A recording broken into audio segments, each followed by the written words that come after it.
আসসালামু আলাইকুম, শুভ দুপুর। কেমন আছেন আপনারা? আশা করি ভালো আছেন। আমিও আল্লাহর রহমতে ভালো আছি। কিছু মানুষকে মন থেকে ক্ষমা করাটাও খুবই কষ্টের ব্যাপার, কেননা তারা এতটাই লোভী, মিথ্যাবাদী, অস্বার্থপর যে তাদের জন্য মন থেকে দোয়া আসে না। মিথ্যাবাদী মানুষ জীবনে এত দেখেছি যে এখন তারা সত্যি বললেও মিথ্যে মনে হয়।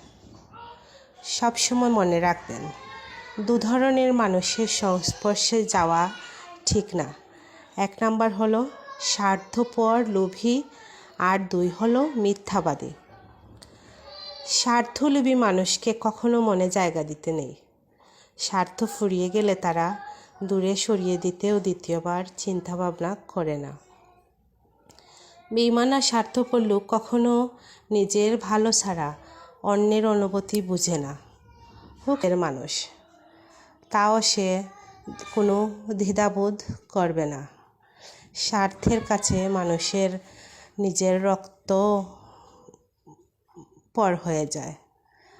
তাই এই ধরনের লোক থেকে সাবধান। ভালো থাকবেন। ধন্যবাদ সবাইকে।